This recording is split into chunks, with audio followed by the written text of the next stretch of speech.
and talk about Jennifer Lopez, who, while Jack Schlossberg went over there on Radio Andy, Jennifer went over there on Watch What Happens Live, and she's promoting that new movie on Netflix. I don't know how well it did, but I do have a segment coming up where we're going to be talking about, and I think it's right after this one, where we're going to talk about the Michael Jackson docu-series that's on Netflix. I do believe the numbers are in for that movie that I forgot what the hell, I don't even remember the damn name of the movie, but that's how much I care. But this is about Jennifer Tamanta. So that's the only reason why I'm bringing this topic up. So, and I think we have a clip of that, by the way. So, y'all already know back in the day about the infamous VMA performance that happened in 2003 featuring Madonna, Britney Spears, and Christina Aguilera. But some people, I don't think, knew this, even though this was revealed, I believe maybe a year or two ago, maybe longer. Jennifer Lopez was actually confirmed to be one of the original women asked to appear on stage during the set. But it was due to scheduling conflicts, she couldn't be a part of it. Because she was I think she was filming a movie. I think she was filming Shall We Dance at the time. So she couldn't be there to perform alongside the Queen of Pop. So that's where, and this is where it goes to show, damn, Xtina, you always an afterthought when it comes to everything. Even though you had the pipes and everything, you always came in second. Or at this case, third. Like, Madonna didn't even think to put you up in there when it was always a Britney-Christina rivalry situation that was going on, even though technically they were from the Mickey Mouse Club. But they put Jennifer before you. And before people start saying stuff, let me just go on by saying, y'all don't remember, back in the 90s, Jennifer was that girl. Everybody was having her up and everything. She had a thriving movie career. She was selling records. She was, I don't think that the streak has been broken or that record's been broken, but she was the first singer-actress to have an album and a number one album and a number one movie simultaneously. I don't think anybody's broken that record. If they have, let me know in the comments. I can't keep track of every goddamn thing, but as far as I know in my head of delusions, she is the only artist so far that has released an album and a movie at the same time, and they both went to number one. So with that being said, yeah, she couldn't do it. So I do have that clip where Andy, who's glowing now because he getting dick on the regular, because, he got him a white man. He stopped fetishizing the Negroes. He asked Jennifer this question, and here's what she had to say. Please, Jennifer, this is an interesting question. I had never heard this. Brent P. emailed, is it true you were supposed to perform at the 2003 VMAs with Madonna and Britney Spears? Yes. You were supposed to be in that? Yes. What happened? I was working on a movie, Shall We Dance, at the same time. Yeah. And they just wouldn't let me out of the movie. But we rehearsed and everything. I went to Madonna's house. It was me, her, and Britney. And she was like playing her guitar and we were singing and was the kiss in the rehearsal? No. Wow. No, but she said that that's what she wanted to do. It was a thing. She was like, and then we're gonna get married.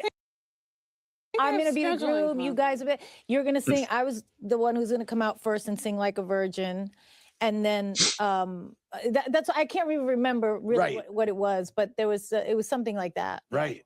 Wow. And then they wouldn't let me out of the movie to do the VMAs. To do the actual show. I remember I left on the weekend to go meet with her. Right. Jennifer, this is an interesting question. And I was wondering, I was trying to figure out who was the woman that was next. I'm like, is that Rebecca Ferguson? Because I couldn't figure out who that was because it definitely looked like her. But anyway, so yeah, it's funny how Andy's like, I never heard this. I'm like, where the fuck have you been? Because that's old tea. But I guess, when you're not as in the loop like the rest of us, that's how you're going to respond. But you know what? It would have been cool to see if, for a part of that. But to be honest, I do think they made the better decision by bringing Christina up in there because Christina needed her moment. Although I will say this, when we seen the thing, this was around the time when Britney and Justin had just broken up. So their breakup was fresh. And Madonna and Britney kissing, the camera wanted to focus so much on Justin's reaction during that time that when Madonna went to kiss Christina, you really didn't see that moment happen. So she kind of got screwed in the end because it became more about Britney and Madonna kissing versus Xtina getting in on the situation and nobody got to see it because, like I said before, it was show Britney and Madonna kiss. Then we got to go to Justin's reaction because, like I said, they had just broken up. Also, sidebar, why is Jennifer dressed like a backup dancer for Prince of the Revolution? What is this outfit? I don't get the outfit, but okay. If you like it, I love it. So yeah, they said the August 2003 ceremony conflicted with her shooting schedule for the 2004 movie Shall We Dance, a remake of Japanese filmmaker Masayuki Suo's 1996 film of the same name and also starred Richard Gere and Susan Sarandon. And the VMA ceremony remains, as y'all know, one of the most widely discussed in pop culture history, primarily due to the opening performance by Madonna, Spears, and Aguilera. The trio kicked off the entire telecast with a medley as Spears and Aguilera walked out on stage singing Like a Virgin and were later joined by Madonna to sing her American Life album single, Hollywood.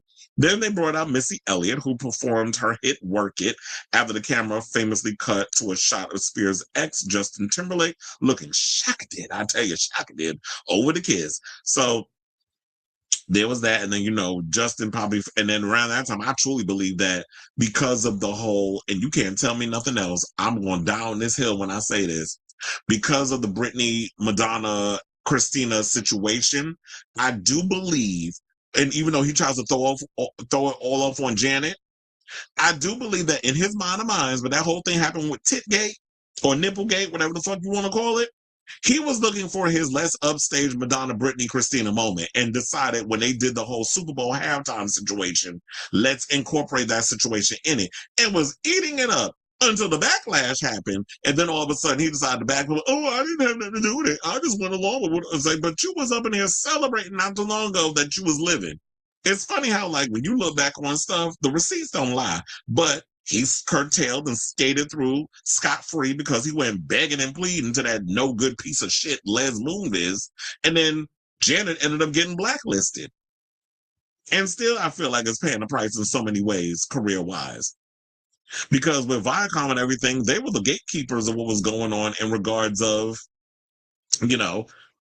promoting your music, whether they were music videos, songs, whatever. When you have this conglomerate that owns a lot of, of everything to get your music put out there, and social media wasn't what it was like it is today. If it was different than Nipplegate happened with social media, I do feel like the fans would have really still forgiven Janet and pushed her through. But because you had the gatekeepers in the music industry at the time, that's why she suffered. So as much as I would have loved to have seen she would have done in her canceled MTV VMA performance, I feel like y'all mentioned what she would have done. She just revealed that she was a part of it. She never said what she would have done. She just said that they all just met up at Madonna's house. She played the music. They sang Like a Virgin. She was going to come out and perform it. They were going to incorporate the kiss. So basically what she's saying, without it being even said in the article, and I'm reading between the lines, that the same thing that they were all discussing, she would have been up there making out with Madonna like the rest of them girls. Her and Britney would have been kissing up on Madonna. Instead of Christina. So that's basically what I got from that, because they really didn't tell us what she would have did in the canceled performance. It probably would have just been the same damn thing. It's just, instead of Christina, you get Jennifer. So I say all this to say, what do you guys think of this story? Would you have liked to have seen Jennifer Lopez, because we can't call her J-Lo and all that other stuff. Y'all call her Jenny from the block and J-Lo and all that. She is Jennifer until the day I die. So, shout out to South Park, because that's where I got that from. But would you have liked to have seen Miss Jennifer Lopez in the spot instead of Christina? So, or as we like to call her, Xtina, if you're nasty. So let me know what you guys think of this story in the comments.